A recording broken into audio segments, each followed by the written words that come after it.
Okay, so lab 4 was about circuits. So circuits play a crucial role in electrical engineering, forming the foundation for understanding more complex electrical systems and applications. This experiment includes investigating Ohm's law, Kirchhoff's voltage and current laws, the node rule, and the behavior of resistors in series and parallel configurations. By applying theoretical concepts to practical setups, this lab aims to deepen understanding of circuit behavior, measurement techniques, and the role of various components in circuit functionality.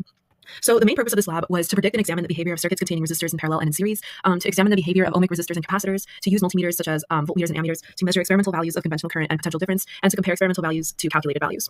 So the current in our two resistor circuit was 0.02 amps or 20 microamps, and switching the ammeter connections negated our current. And then we also found that our calculated values for current, resistance, and potential difference do match with our experimental values. So some fundamental concepts, we apply the node rule, which says that the current entering a junction equals the sum of currents from each junction. So basically the current throughout the entire loop will be the same.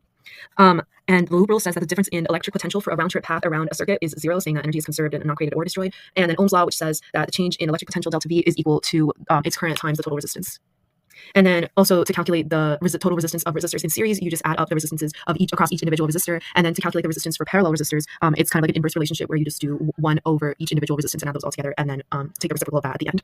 And then finally, the formula for capacitance. And then capacitance is a measure of how much charge can be stored in a capacitor for each unit of potential difference. And you can calculate that by dividing the charge by the electric potential, or multiplying some constant by the area, and then dividing by S. And so here's some of the visual models for the circuit schematics that we tried to implement in this lab. So here you can see the 47 ohm and 100 ohm resistors in series, and then we connected the ammeter here in series, and then the two batteries together created a voltage difference. And then in the second part, we used 2 different ammeters in series with the resistors to see to test out the node rule to see if the current was the same.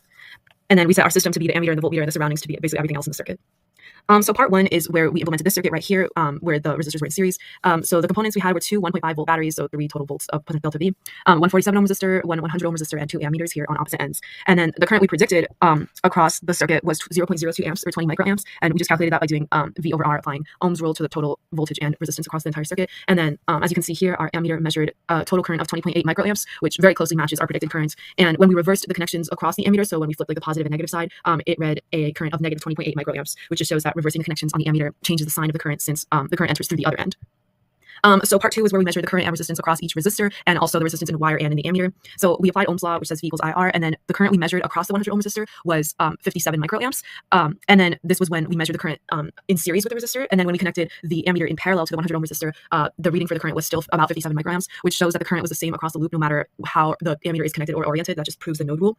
And then when we measured the resistance across the 47 ohm resistor, when we calculated it, it came out to be 43.27 ohms, just using the voltage and the current that we already had. And then we calculated for the 100 ohm resistor 96 ohms, which is very close to the expected values for resistance. And then when we measured the resistance in the wire, it was roughly 0.1. Here it's reading 0, but usually the resistance in the wire is not exactly 0 in a real world implementation. So it was roughly 0.1 ohms. And then we also measured the resistance across the ammeter, because obviously like in the real world, nothing has absolutely 0 resistance, which came out to be about 4.32 ohms. So for the second part of the lab, which was the RC circuit, we did encounter some difficulties because when we tried to implement the RC resistor capacitor circuit, our capacitor did not charge properly due to being fried from just like overuse. And none of the electrical components that we tried, or like different substitutes in our lab, were functional. So unfortunately, we were not able to build the RC circuit with the components we had available to us. However, we were able to predict the behavior that an RC circuit would exhibit. And using a simulator, we confirmed those predictions if we had the components available to us. So we predicted that the light bulb should have lighted up brightly after being connected to the battery, and then it should slowly start to dim as the capacitor becomes charged. So as the electrons in the charge start to enter the capacitor, the light in the light bulb would start to dim. And then once the capacitor would be fully charged, the light bulb should not be lit, and the current flowing through the circuit should be 0 amps, so it should not be like a moving circuit. And then the components used in this lab were a 10 ohm light bulb, 1 9 volt battery, and a 200 microfarad capacitor.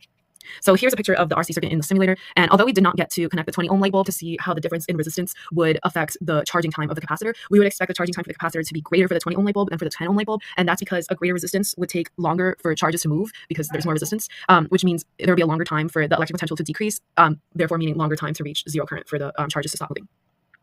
So some possible sources of error between our experimental and calculated values were, we noticed that the measured resistance values were slightly lower than expected. And this was probably because the ammeter precision was not precise. It was only to the hundredths place when it could have probably been to the 10,000th place. So some rounding during calculations, or also just not considering the resistance in ammeters and wires, because almost always in a theoretical setting, we assume absolutely 0 resistance in ammeters and wires, and that's not true.